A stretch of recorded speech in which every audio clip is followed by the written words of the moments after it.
अस्सलाम वालेकुम। मेरा नाम डॉक्टर अयाज समो है। मैं सेल बायोलॉजी का टीचर हूँ। आज हमारे ये वीडियो बनाने का मकसद जो है वो है कि हम सेल मेम्ब्रेन का जो है हम मेरे चैनल में सेल बायोलॉजी की एक प्लेलिस्ट है। उस प्लेलिस्ट में हमारा पहला लेक्चर था कि सेल मेम्ब्रेन का स्ट्रक्चर क्या है। तो सेल बायोलॉजी में जैसे आपको पता है कि सेल के पूरे कंपोनेंट्स पढ़ते हैं। तो सबसे पहला जो हमारा लेक्चर है प्रीवियस, वो आप मेरी प्ले लिस्ट में देख सकते हैं, वो है सेल मेम्ब्रेन के स्ट्रक्चर के बारे में। आज हम पढ़ेंगे सेल मेम्ब्रेन की परमिएबिलिटी क्या है। तो सेल मेम्ब्रेन की परमिएबिलिटी क्या है उसके बारे में हम पढ़ेंगे। तो जब मेरा ये लेक्चर खत्म होगा तो आपको पता होना चाहिए कि सेल मेम्ब्रेन की परमिएबिलिटी क्या है, ठीक है। और उसके अलावा मुझे थोड़ा हाइलाइटर पिक करने दीजिए। Okay, right. So cell membrane permeability क्या है, उसके अलावा सेल मेम्ब्रेन को हम सिलेक्टिवली परमिएबल क्यों कहते हैं, और डाउन हिल मूवमेंट का मतलब क्या है, अप हिल मूवमेंट का मतलब क्या है, और पोलर मॉलिक्यूल्स जो हैं वो क्या हैं, नॉन पोलर मॉलिक्यूल्स कौन से होते हैं, और उसके अलावा कौन से मॉलिक्यूल्स हैं जो हाइड्रोफिलिक लेयर को क्रॉस कर सकते हैं, और कौन से मॉलिक्यूल हैं जो हाइड्रोफोबिक लेयर को क्रॉस कर सकते हैं। वैसे ब्रेन स्टॉर्मिंग के लिए क्या पोलर मॉलिक्यूल्स हाइड्रोफोबिक को क्रॉस कर सकते हैं, या क्या नॉन पोलर मॉलिक्यूल हाइड्रोफिलिक को क्रॉस कर सकते हैं? आपका क्या ख्याल है? कुछ रिप्लाई कुछ अच्छा।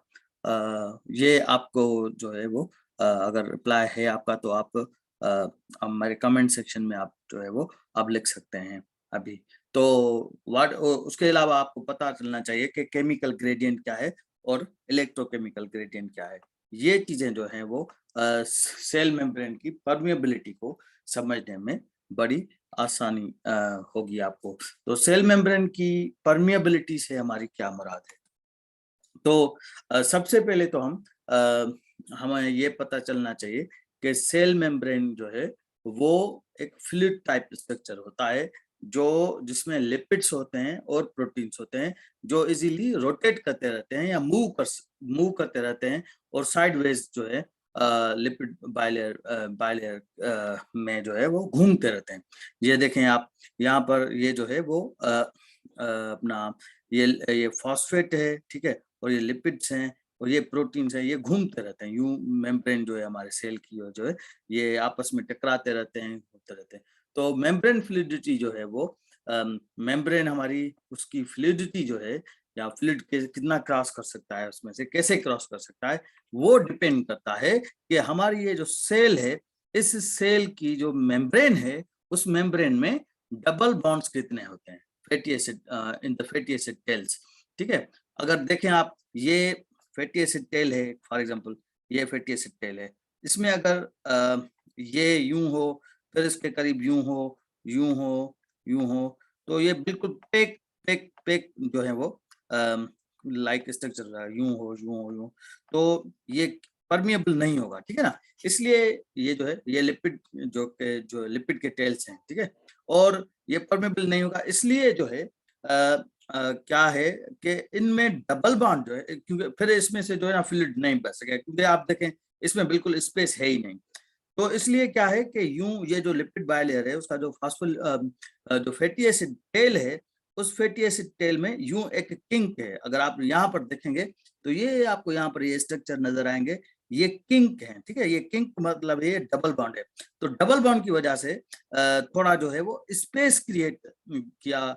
ये यहाँ पर डबल बॉन्ड है तो इसलिए ये थोड़ा सा स्पेस है, इस स्पेस में से जो है वो फ्लूइड्स मूव कर सकते हैं। तो each double bond puts a kink in fatty acid tail. इसका मतलब ये है कि यहाँ पर ये जो फैटी एसिड का टेल है, ये इसमें जो है डबल बॉन्ड होता है, जो डबल बॉन्ड जो है इसको यूं मोड़ देता है थोड़ा सा, इसलिए वो मॉलिक्यूल्स जो है इसमें जो है वो आसानी से मूव कर सकते हैं। अगर ये किंक ना हो तो बिल्कुल फुली पैक्ड हो जाएंगे, और जो हमारी ये सेल मेम्ब्रेन है, इस सेल मेम्ब्रेन से मूवमेंट नहीं हो सकेगी। इसलिए जो है हमारी मेम्ब्रेन की जो फ्लूइडिटी है वो डिपेंड करती है कि उसके डबल बॉन्ड्स जो हैं उसमें डबल बॉन्ड्स कितने हैं लिपिड्स के जो फैटी एसिड में, ठीक है।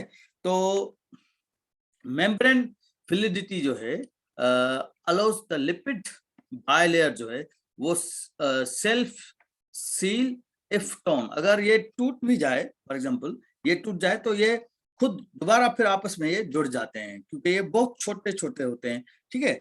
और अगर ये जुड़ जाए तो खुद ब खुद ये उनमें स्पेसिस हो सकते हैं, तो पंचर्ड हो जाए तो फिर दोबारा ये अपने आप को सील कर देते हैं, ठीक है। तो when a needle is pushed through plasma membrane, अगर प्लाज्मा मेम्ब्रेन में हम नीडल डालें और फिर नीडल को हम जो है वो बिल्कुल बारीक सी जो है नैनो साइज की नीडल डालें और फिर जो है वो उसको हम पुल करें, तो वापस जो है वो सेल मेम्ब्रेन जो है अपने आप को जो है वो सील कर लेगी। तो इसे हम जो है कहते हैं मेम्ब्रेन फ्लूइडिटी, उस पर डिपेंड करती है। फॉर एग्जांपल अगर ये हमारी मेम्ब्रेन है, ठीक है, इस मेम्ब्रेन में हम बिल्कुल छोटा नैनो स्केल पे अगर हम इंजेक्शन घुसा दें तो ये मेम्ब्रेन उस टाइम थोड़ा टूट जाएगी, और जैसे ही हम इंजेक्शन निकालेंगे ये जो है वापस जो सेल मेम्ब्रेन है, ये जो इसको वापस जो है वो सील हो जाएगी। तो ये बहुत एक अच्छी प्रॉपर्टी है, और इस प्रॉपर्टी को एक्सप्लॉइट करते हुए हमने क्या किया है, साइंटिस्ट ने क्या किया है कि एक इंट्रा साइटोप्लाज्मिक स्पर्म इंजेक्शंस जो हैं वो डिजाइन किए हैं, और जो इनफर्टाइल कपल्स होते हैं जिनको बच्चे वगैरह पैदा नहीं होते, वो क्या करते हैं, साइंटिस्ट क्या करते हैं कि वो ऊ साइट जो है, ऊ साइट में जो है वो इंट्रा साइटोप्लाज्मिक स्पर्म इंजेक्शन के थ्रू जो है, फॉर एग्जांपल ये अगर एक ऊ साइट है तो इस ऊ साइट में जो है वो इंजेक्शन के थ्रू जो है वो डॉक्टर्स जो है वो क्या करते हैं, एक स्पर्म जो है वो इंसर्ट कर देते हैं, और इस जो है ये एग जो है वो फीमेल का फर्टिलाइज हो जाता है। तो इससे ये बहुत एक अच्छी प्रॉपर्टी है, और ये मेम्ब्रेन जो है वो दोबारा सील हो जाती है, तो फिर ओवम फर्टिलाइज हो जाता है, और ओवम की फर्टिलिटी की वजह से जो है वो एक एम्ब्रियो बनता है, और फिर जो है वो बच्चा पैदा हो जाता है। तो ये बहुत एक अच्छी प्रॉपर्टी है हमारे सेल की, मेम्ब्रेन की। और प्लस में इसी प्रॉपर्टी के तहत जो है वो सेल का हम न्यूक्लियस जो है वो भी रिप्लेस कर सकते हैं। क्लोनिंग एक्सपेरिमेंट में तो एक सेल है, उस सेल का ये न्यूक्लियस है, इस न्यूक्लियस को आप उठा के अब किसी और सेल के जो है में डाल सकते हैं। तो इस प्रॉपर्टी को जो है वो इस प्रिंसिपल को हमने यूज किया था, जो हमने शीप क्लोन, साइंटिस्ट ने शीप क्लोन की थी डॉली, उस वजह से, ठीक है।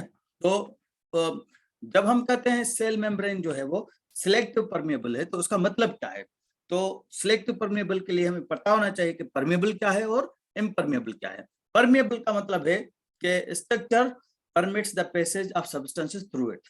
फॉर एग्जांपल अगर ये एक स्ट्रक्चर है, ठीक है, इस स्ट्रक्चर में किसी चीज को आने की, किसी चीज को जाने की कोई मना ना हो, और बिल्कुल जो है ये चलता ऐसे ही चलता रहे, तो इसे हम कहेंगे कि ये परमिएबल है।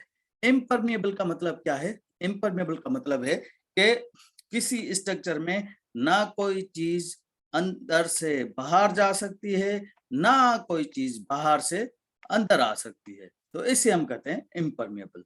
तो और सिलेक्टिव परमेबल का मतलब क्या है कि सिलेक्टिव परमेबल का मतलब है कि परमेबिलिटी उसकी लिमिटेड है, permits some substances to pass more readily than others. तो इसका मतलब क्या हुआ कि अगर ये सेल है और इसकी ये जो सेल मेम्ब्रेन है, इससे कुछ जो है वो चीजें या सब्सटेंसेस, जो केमिकल सब्सटेंसेस वो बाहर जा सकते हैं, लेकिन कुछ केमिकल सब्सटेंसेस जो है वो बाहर नहीं जा सकते। ऐसे ही बाहर से कुछ सब्सटेंसेस अंदर आ सकते हैं, और कुछ सब्सटेंसेस जो अंदर से बाहर नहीं जा सकते।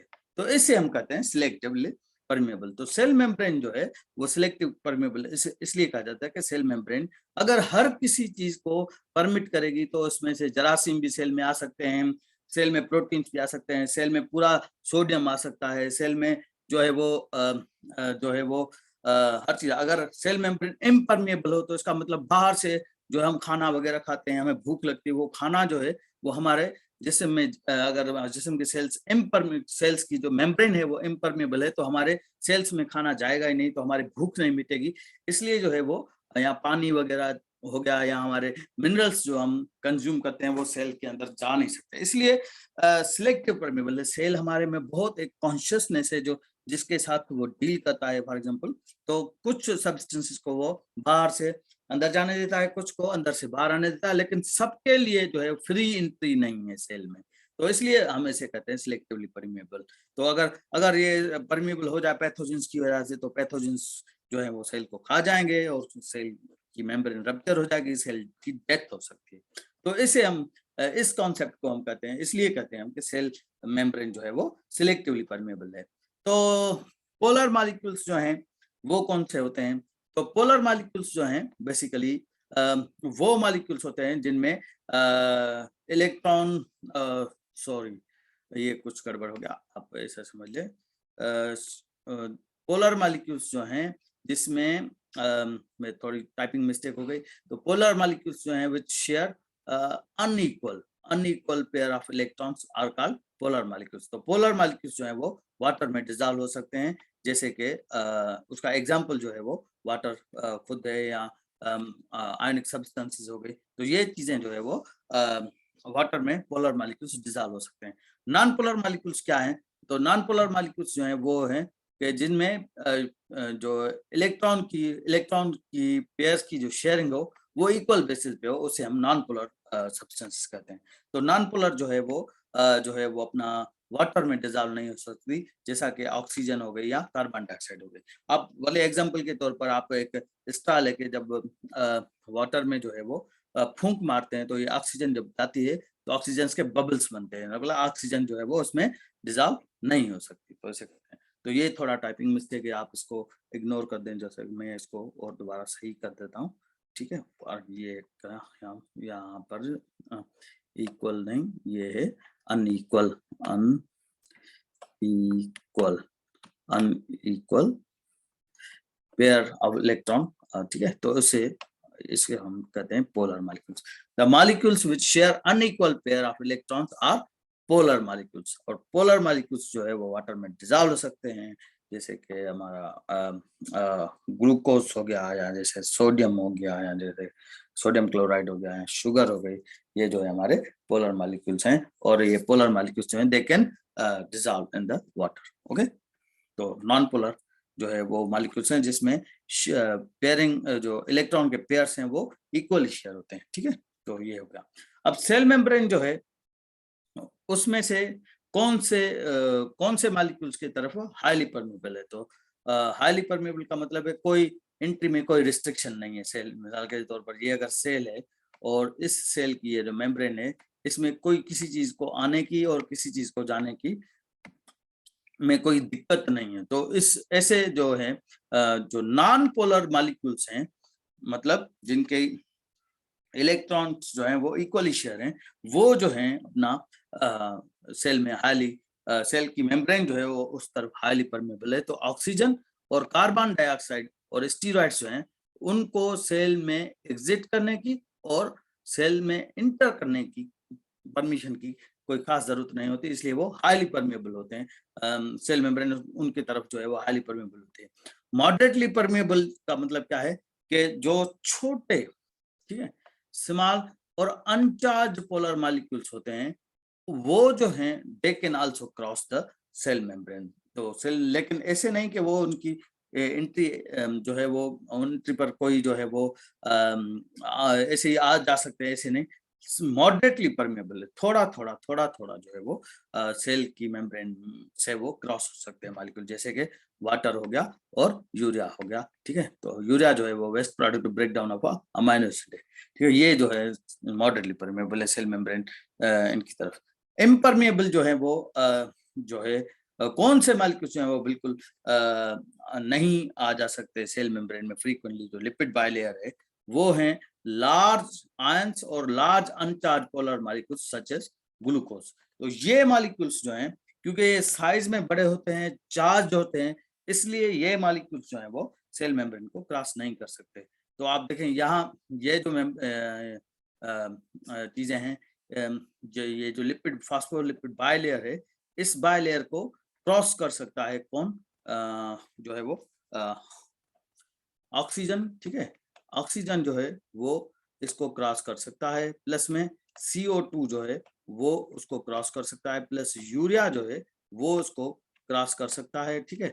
और प्लस में वाटर जो है वो इसको क्रॉस कर सकता है। ये से ये सारे मॉलिक्यूल्स इसको क्रॉस कर सकते हैं। लेकिन जो बड़े मॉलिक्यूल्स होते हैं जैसे कि ग्लूकोज हो गया, ये एक बहुत बड़ा मॉलिक्यूल होता है, तो ग्लूकोज जो है या जैसे कि आयंस हो गए, ये इस जो ये स्ट्रक्चर है जो बायलेयर है इसको क्रॉस नहीं कर सकते। तो लेकिन ग्लूकोज तो चाहिए, फिर क्या होगा? तो ग्लूकोज भी चाहिए, सोडियम भी चाहिए, पोटेशियम भी चाहिए, तो ये चाहिए, तो लेकिन इसका जो बायलेयर है ये तो इम्परमेबल है, तो ये कैसे क्रॉस हो गए?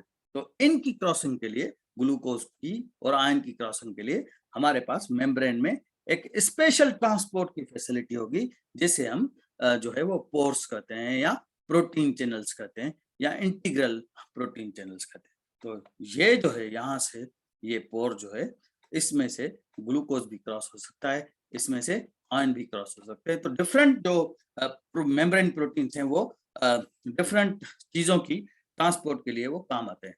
तो जैसे मैंने कहा कि इम्परमेबल टू जो लिपिड बायलेयर होती है, इम्परमेबल टू आयंस, और जो है वो अनचार्ज्ड पोलर मॉलिक्यूल्स जैसे ग्लूकोज हो गया उसके इम्परमेबल है, लेकिन उनकी एंट्री के लिए हमें स्पेशल ट्रांसपोर्ट फैसिलिटी चाहिए जो ट्रांसमेम्ब्रेन प्रोवाइड करते हैं, ट्रांसमेम्ब्रेन प्रोटीन प्रोवाइड करते हैं। तो ट्रांसमेम्ब्रेन प्रोटीन प्रोवाइड जो है वो चैनल्स और कैरियर्स का काम करते हैं to increase the plasma membrane's permeability to a variety of ions and uncharged polar molecules, unlike water and urea molecules cannot cross the lipid layer unassisted। ठीक है, तो लिपिड तो वाटर और यूरिया मॉलिक्यूल्स जो है वो लिपिड बायलेयर को cross कर सकते हैं, लेकिन ऐसे मॉलिक्यूल्स जो आयंस हो और अनचार्ज पोलर मॉलिक्यूल्स हो वो उसको क्रॉस नहीं कर सकते। उसके लिए हमें ट्रांसपोर्ट मेम्ब्रेन की जरूरत पड़ेगी जो एक्ट करें एज अ कैरियर और चैनल्स के। तो चैनल्स और कैरियर्स जो हैं they are very selective and each one helps a specific molecule. तो सोडियम के लिए जो है वो अलग कैरियर होगा, पोटेशियम के लिए अलग होगा, और फॉर एग्जांपल जो है हाइड्रोजन का जो मॉलिक्यूल है वो उसके लिए अलग होगा चैनल। तो मैक्रो मॉलिक्यूल्स जैसे कि फॉर एग्जांपल ये तो ये जो मॉलिक्यूल्स हैं ये हैं कौन से मॉलिक्यूल्स हैं? ये हैं अनचार्ज polar molecules. Large uncharged polar molecules जो हैं उसके लिए जो है वो कैरियर प्रोटीन्स होते हैं जिसको क्रॉस करते हैं। लेकिन कुछ मॉलिक्यूल्स जो हैं वो इनसे भी बने, फॉर एग्जांपल अगर ग्लूकोज अगर फॉर एग्जांपल ये छोटा सा साइज है इसका, मिसाल के तौर पर ये ऑक्सीजन का, ये कार्बन डाइऑक्साइड का, और ये ग्लूकोज का साइज है, ठीक है, और ये जो है वो वाटर का साइज है, ये जो है वो यूरिया का साइज है। लेकिन कुछ मॉलिक्यूल्स जो हैं वो साइज में इतने बड़े होते हैं, ठीक है, इतने बड़े बड़े साइज के होते हैं। तो ये जस्ट फॉर इमेजिनरी के तौर पर बताऊं तो ये वाले जो मॉलिक्यूल्स हैं ये कैसे क्रॉस करते हैं सेल मेम्ब्रेन में, तो इनको हम कहते हैं मैक्रो मॉलिक्यूल्स। तो ये जो है मैक्रो मॉलिक्यूल्स जो है एक प्रोसेस होता है सेल में जिसे हम कहते हैं एंडोसाइटोसिस और एक्सोसाइटोसिस, जो हम आगे चल के सेल बायोलॉजी में उनको एक्सप्लेन करेंगे। तो ये जो जब हम मेम्ब्रेन ट्रांसपोर्ट पढ़ेंगे तो इसमें हम एंडोसाइटोसिस और एक्सोसाइटोसिस को डिस्कस करेंगे। तो ऐसे मॉलिक्यूल्स जो जैसे कि प्रोटीन्स हो गए, बड़े बड़े प्रोटीन्स हो गए, पैथोजेंस हो गए, ये पैथोजेंस जो है वो सेल मेम्ब्रेन में जो है वो सेल मेम्ब्रेन जो है उसको क्रॉस नहीं कर सकते, इतने बड़े बड़े मोटे मोटे जो है ये इसको क्रॉस नहीं कर सकते, इसलिए सेल जो है वो इनकी जो एंट्री जो है वो नहीं हो सकती। इसलिए इनके लिए एक अलग मोड ऑफ ट्रांसपोर्ट होता है जिसे हम एंडोसाइटोसिस या एक्सोसाइटोसिस कहते हैं। ठीक है, तो ये हमने समझा दिया आपको। तो कंसंट्रेशन ग्रेडियंट क्या है? कंसंट्रेशन ग्रेडियंट जिसके तहत सेल में जो है वो ट्रांसपोर्ट होती है। तो कंसंट्रेशन ग्रेडियंट क्या है? फॉर एग्जांपल ये यहाँ पर एक केमिकल है,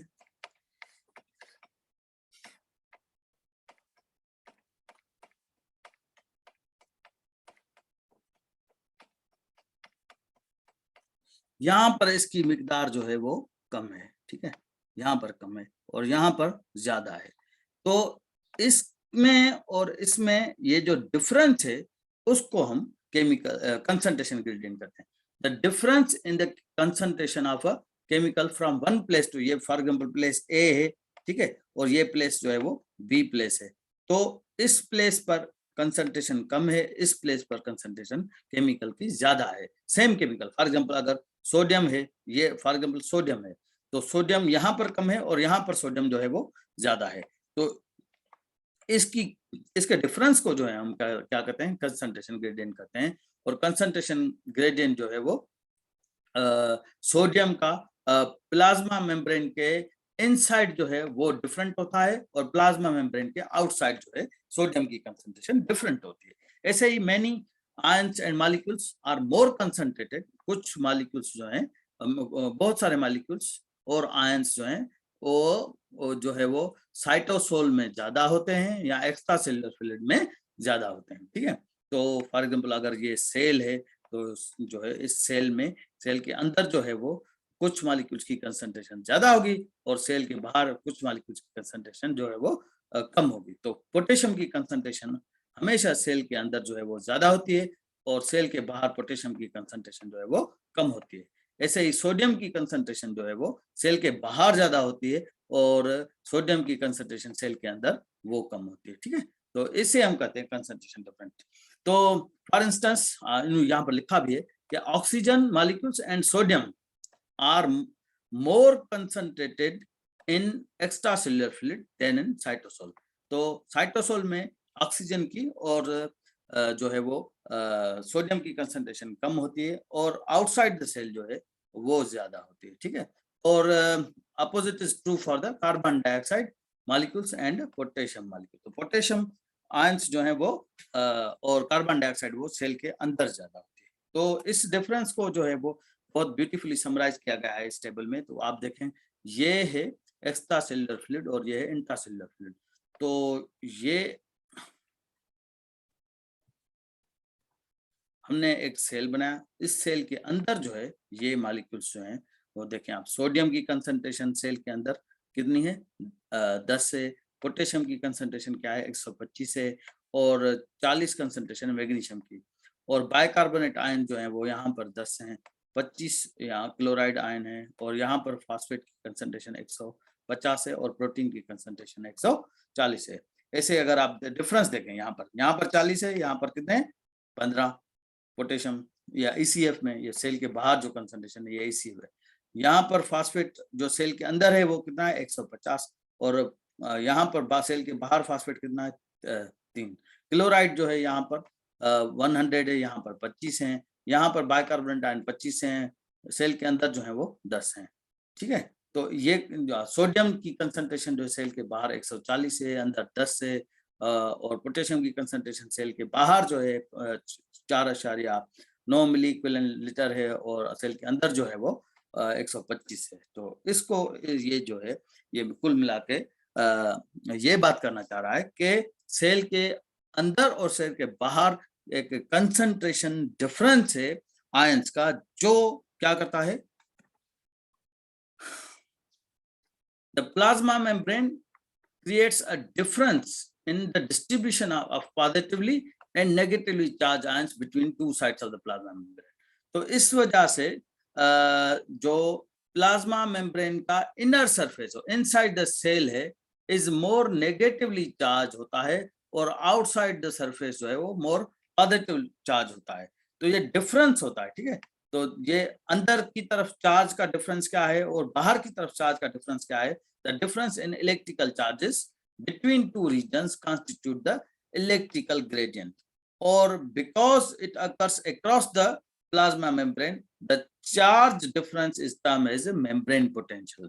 तो इसको हम कहते हैं membrane potential, क्योंकि ये फॉर एग्जांपल अगर ये सेल है तो ये सेल का न्यूक्लियस है, सेल के अंदर जो है वो it's more tend to be more negative और सेल का बाहर जो है वो ज्यादा पॉजिटिव होता है। तो ये चार्ज जो है वो उसका डिफरेंस जो है वो ज्यादा होगा सेल के बाहर ECF में, एक्स्ट्रा सेलुलर फ्लूइड में। तो इसको हम कहते हैं इलेक्ट्रिकल ग्रेडियंट, क्योंकि चार्ज यहाँ पर जो है वो लेस पॉजिटिव है, यहाँ पर मोर पॉजिटिव है, और तो इसे हम कहते हैं इलेक्ट्रिकल ग्रेडियंट। लेकिन क्योंकि ये इलेक्ट्रिकल ग्रेडियंट मेम्ब्रेन के अराउंड है तो इसे हम कहते हैं मेम्ब्रेन पोटेंशियल। और यही एक की पॉइंट है फॉर द जो है वो सेल मेम्ब्रेन ट्रांसपोर्ट, ठीक है। तो concentration gradient or electrical gradient are important because they help to move the substances across the plasma membrane. ये क्यों कहा गया है? क्योंकि जो फॉर एग्जांपल अगर सेल का ये सेल है, सेल के अंदर जो है वो नेगेटिव चार्ज जो है वो ज्यादा है, तो नेगेटिव क्या करेगा? पॉजिटिव की तरफ जाने की कोशिश करेगा, और पॉजिटिव जो है वो क्या करेगा? नेगेटिव की तरफ जाने की कोशिश करेगा। तो इनकी जो मूवमेंट होगी सेल मेम्ब्रेन के अराउंड, इस मूवमेंट के तहत जो है वो सेल मेम्ब्रेन में जो आयंस हैं या न्यूट्रिएंट्स हैं वो ट्रांसपोर्ट होंगे। तो in many cases the substance will move across the plasma membrane down its concentration gradient. So that movement, this is also said, the substance will move downhill where it is more concentrated to where it is less concentrated to reach the equilibrium. तो जैसे यही वही चीज हो गई, the movement of molecules from higher concentration, जहां पर molecules higher concentration में होते हैं, वो एक दूसरे को धक्के मार रहे होते हैं, स्पेस तलाश करते होते हैं, तो वो लोअर कंसंट्रेशन की तरफ मूव करते हैं।